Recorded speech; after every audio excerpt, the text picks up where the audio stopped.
Ciao Raga! Kumusta Raga? Welcome sa inyong lahat. I am Chad and I will be your guide. Raga, maigsi lang ang video na are. Pero napaka-importante ng info na babanggitin ko sa iyo. Kaya maigi, I suggest na panoorin mo ng buo ang videong are. Alamin natin kung bakit Raga. Doon po na sigla, partiamo!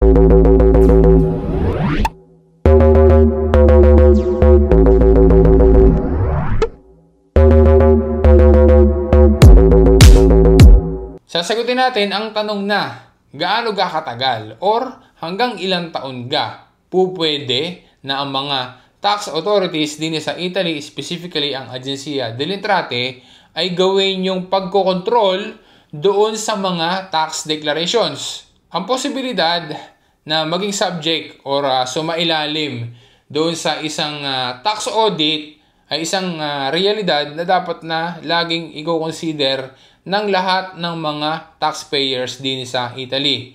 Maging yung mga persone physicae or individual taxpayer, maging yung mga professionisti or professionals, maging din yung mga sosyeta or mga kumpanya.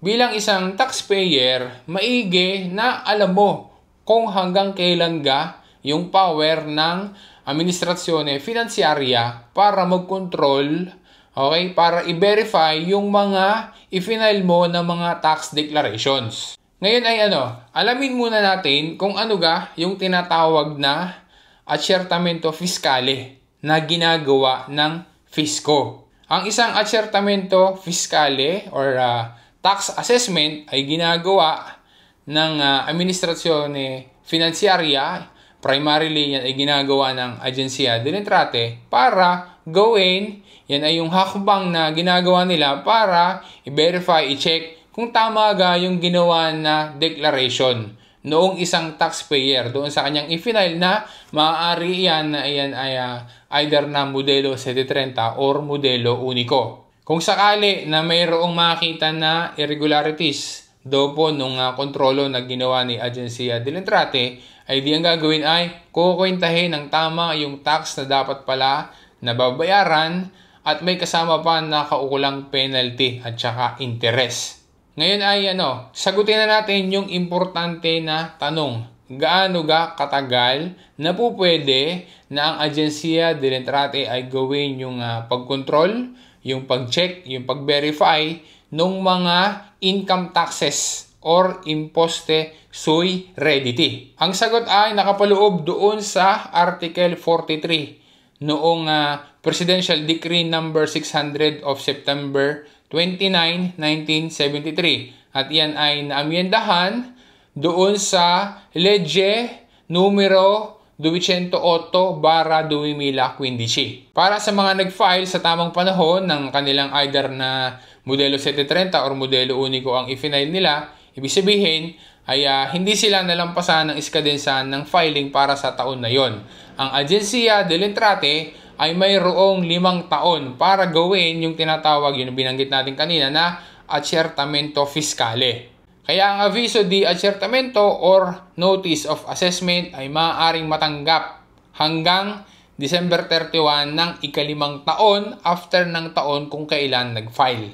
Example, para mas malinaw, yung filing ngayon ng 730 2025 o kaya naman ng modelo unico 2025, diga ang basihan diyan ay yung reddito ng 2024. Ang Agenzia delle Entrate ay mayroong tempo hanggang December 31, 2030 para magpadala ng notifika para doon sa ginawa nila na assessment.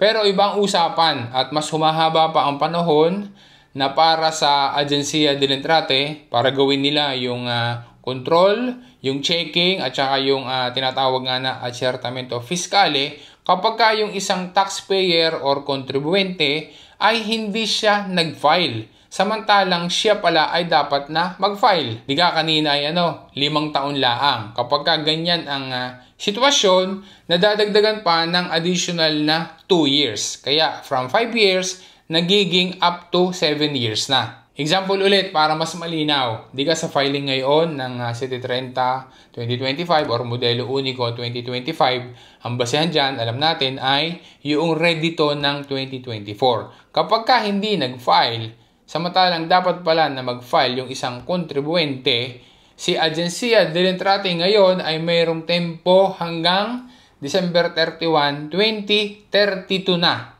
Okay, nadagdagan ng 2 taon.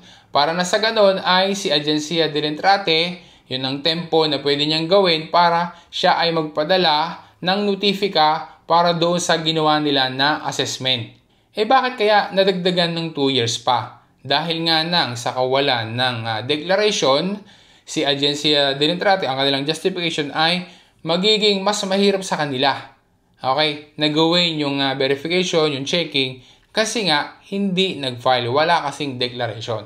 Kaya nagdagdag sila ng 2 taon pa. Para sa iba pa ng mga info, kung ikaw ay dapat na mag-file o hindi ng 730 or modelo Unico, ano-ano ga yung mga bagay na melyo na malaman mo tungkol dyan sa filing ng 730 at saka ng Unico, ay inanyaya kataraga na panoorin mo yung mga videos na na-upload previously para na sa ganun ay maging mas informed ka pa.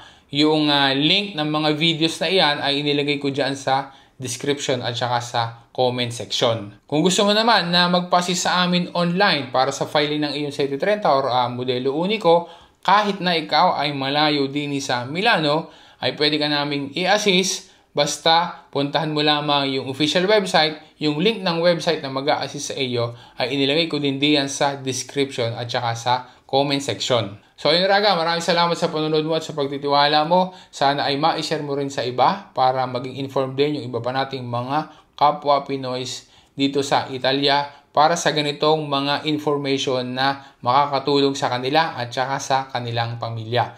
Once again, this is Chad and always remember, Chad will guide. Grazie raga, alla prossima!